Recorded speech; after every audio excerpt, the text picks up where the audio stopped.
Bien chers amis, bonne fête de Notre-Dame-des-Neiges. Où que nous soyons, Notre-Dame-des-Neiges a préparé un cadeau spirituel pour chacun d'entre vous.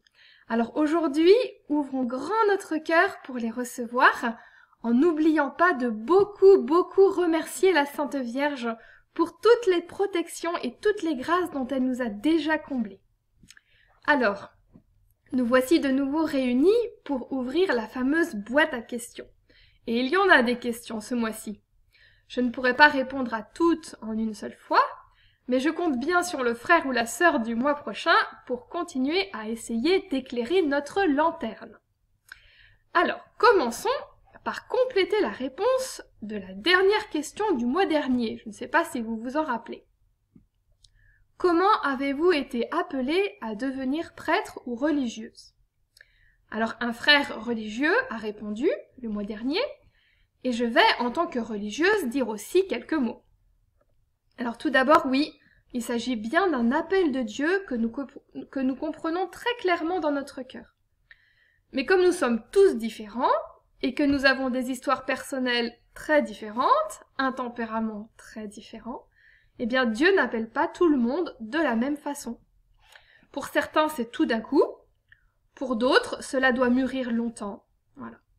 Alors pour ma part, Jésus m'a appelée, je crois, vers 7 ou 8 ans, et c'est petit à petit que cet appel a grandi dans mon cœur, au fur et à mesure que j'apprenais à connaître et à aimer Jésus, avec l'aide de ma famille, qui aimait beaucoup Jésus, et l'aide des frères et sœurs Domini, chez qui j'aimais beaucoup aller au Grand Fougeray. Alors en grandissant, en priant, en réfléchissant, j'ai compris dans mon cœur qu'être religieuse, c'était répondre à l'appel de Jésus pour être son épouse. Donc, avoir le souci de ses soucis, les joies de ses joies, bref, tout partager avec lui. Voilà, et pour sauver les âmes, hein. Pour que les âmes aillent au ciel. Et aussi pour donner beaucoup d'amour à Jésus, hein. Et il en a besoin aujourd'hui, hein, en lui offrant les plus petites actions de chaque jour. Et ainsi, toute ma journée est offerte à Jésus. Et toute ma vie. Alors j'ai compris encore plus fortement cela, tout ce que je vous exprime là, en faisant une retraite de 3 jours avec d'autres adolescentes de mon âge, à Saint-Pierre-de-Colombier, et j'ai compris que cet appel merveilleux, Jésus m'en faisait le cadeau. Voilà, mais il fallait que je réponde.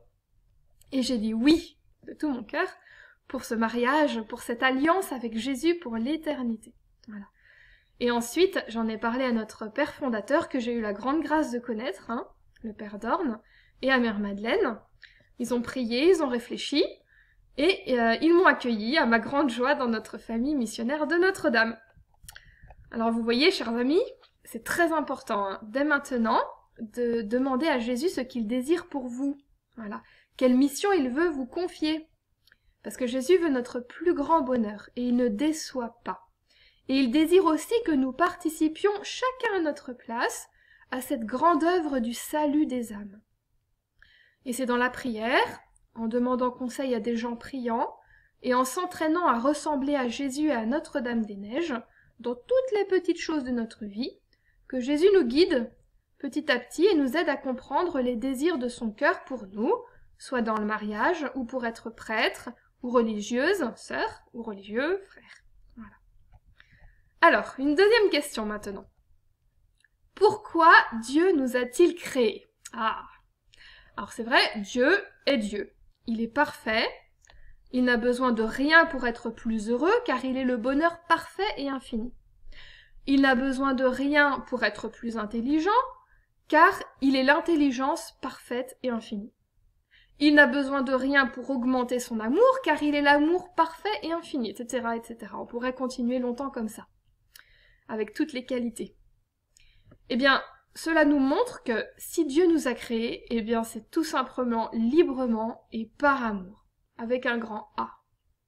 Il nous aime à la folie et il veut nous faire partager tout ce qu'il est, son bonheur, son intelligence, son amour, etc.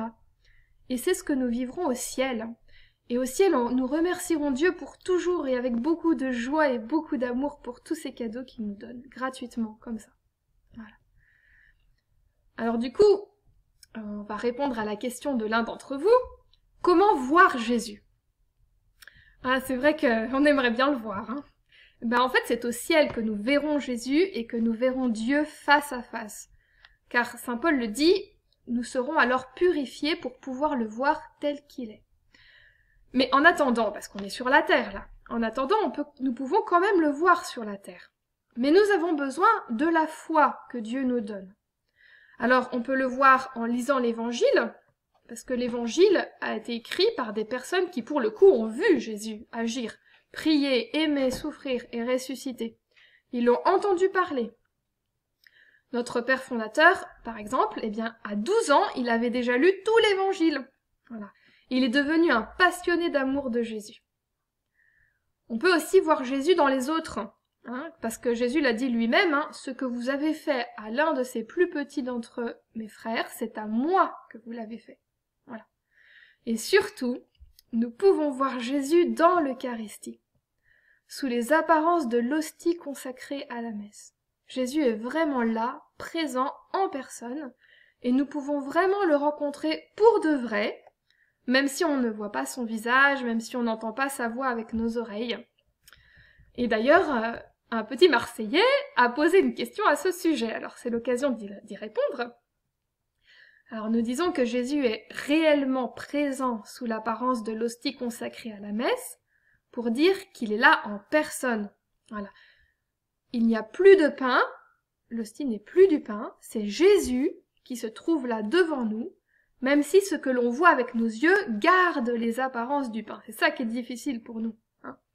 Donc Jésus est là dans l'hostie consacrée, avec son corps, son sang, son âme et sa divinité. C'est-à-dire qu'il est là vraiment tout entier en personne. Alors, comment est-ce possible? Parce que c'est quand même un miracle. Tout simplement parce que Jésus est Dieu. Voilà. Et que rien n'est impossible à Dieu. Il est tout puissant. Et il faut savoir quand même, c'est important de bien en être convaincu, que ce ne sont pas les chrétiens qui ont inventé la messe. C'est Jésus qui l'a instituée, qui l'a célébrée en premier. C'était le jeudi saint, pendant la Cène, vous vous rappelez. Et ce soir-là, Jésus a pris du pain et il a dit « Ceci est mon corps ». Donc notre Seigneur, à ce moment-là, a fait le grand miracle de transformer le pain en son corps.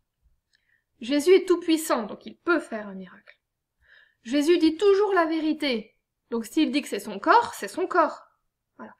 Et Jésus fait toujours ce qu'il dit. Vous voyez, quand il a dit à la mère qui était en fureur de se calmer, la mère le fait. Donc quand Jésus dit « ceci est mon corps », ça se fait, c'est son corps, ce n'est plus du pain. Voilà. Ensuite, Jésus a dit à ses apôtres « faites ceci en mémoire de moi ». Le Seigneur a institué ainsi le sacrement de l'ordre, ce qui fait qu'à chaque messe, Jésus accomplit, à travers le prêtre, ce même miracle. Et oui, nous pouvons vraiment remercier Jésus pour ce grand cadeau de l'Eucharistie et l'entourer de beaucoup de respect et de beaucoup d'amour. Alors, question suivante. Pourquoi Dieu ne nous a-t-il pas créé Immaculée Conception comme Marie? Ah, bonne question.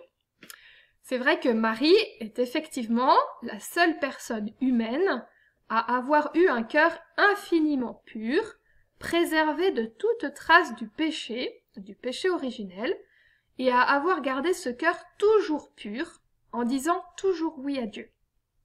Donc si on reprend la question que vous avez posée, on pourrait dire si Dieu nous avait tous créés comme Marie, cela simplifierait bien les choses. Pas si sûr. Parce qu'il faut savoir que Dieu nous a créés libres, car il veut qu'on le choisisse et qu'on l'aime librement, sans y être forcé. Et c'est cela le chemin du bonheur. Adam et Ève ont été créés bons par Dieu, sans péché, parce que Dieu fait bien les choses. Cela aurait pu être tellement plus simple s'ils avaient toujours dit oui à Dieu. Mais, vous savez qu'ils ont mal utilisé leur liberté et ont désobéi à Dieu. Et le mal et le péché sont donc entrés en eux, et ils ont perdu la grâce sanctifiante, donc la vie de Dieu en eux. Et comme ils ne l'avaient plus, ils ne pouvaient pas la transmettre à leurs descendants. Et c'est ainsi que nous avons tous besoin du baptême pour recevoir de nouveau la grâce. Vous voyez que c'est pas si simple que ça. Voilà. Marie, elle, a choisi de garder son cœur tout pur. et elle en a pris les moyens, en disant toujours oui à Dieu et en rejetant fermement le péché. Adam et Ève, eux, ont à un moment donné choisi le péché. Nous sommes libres. Et ce n'est pas dit que si nous avions été créés immaculée conception, nous serions restés purs comme Marie. Mais au lieu de dire « pourquoi Dieu n'a pas fait ci, pourquoi Dieu n'a pas fait ça », il faudrait mieux dire « merci Seigneur pour ce que tu as fait ». Et qu'a-t-il fait dans cette circonstance? Quelque chose d'incroyable, d'inimaginable. Dieu a déployé une puissance et un amour extraordinaires pour nous sauver, justement, et nous permettre un jour de retrouver notre pureté, de retrouver la grâce et d'aller au ciel. Il a envoyé Jésus, son Fils, qui a accepté de mourir sur la croix et de ressusciter pour cela. Alors merci Seigneur pour ce que tu as fait. Et là, nous pouvons encore répondre à une autre question qui nous a été posée. Pourquoi dit-on que Jésus est fils de Dieu? Pourquoi Dieu a-t-il choisi et envoyé Jésus? Alors, Jésus est le Fils de Dieu car il est la personne divine du Fils. Ouh là là là là. Expliquons un peu. Lorsque nous faisons le signe de croix, nous disons « Au nom du Père, et du Fils, et du Saint-Esprit.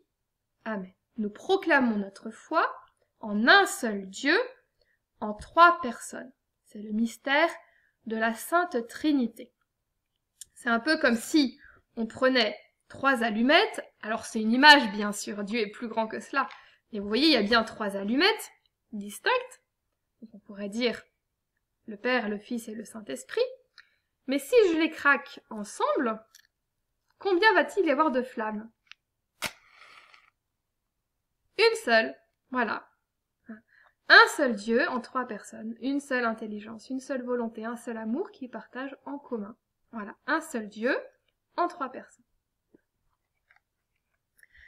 Alors, Jésus n'est donc pas un homme bon que Dieu aurait choisi parmi d'autres pour une grande mission, mais il est le Fils, il est Dieu le Fils, voilà, quand on dit au nom du Père, du Fils et du Saint-Esprit, il est Dieu le Fils, qui est venu parmi les hommes, qui s'est fait lui-même homme, en naissant de la Sainte Vierge et a pris un prénom, Jésus, ce qui veut dire Dieu sauve, précisément pour nous sauver, justement, et nous redonner la vie divine, la grâce dont nous avons parlé tout à l'heure, afin de pouvoir aller au ciel dans le bonheur, en partageant sa vie d'amour et de joie. C'est le mystère de l'incarnation que nous fêterons à Noël. Voilà pour ce mois-ci. Alors peut-être avez-vous posé d'autres questions auxquelles je n'ai pas répondu, mais n'ayez crainte, le mois suivant, nous continuerons nos recherches. Alors, nous vous souhaitons encore une très belle fête de Notre-Dame-des-Neiges en ce 19 décembre. Que Notre-Dame bénisse vos familles, tous ceux qui vous sont chers. Et prions-la ensemble pour l'Église, le monde entier, afin qu'en ce prochain jour de Noël, beaucoup de personnes découvrent et croient en Jésus, Fils de Dieu Sauveur, qui nous a tant aimés. Alors n'oubliez pas, vous pouvez suivre la fête de Notre-Dame-des-Neiges en direct de Saint-Pierre-de-Colombier sur notre site. Et ensemble, chantons-lui. Notre-Dame des Neiges, ô Vierge Immaculée, première de cordée,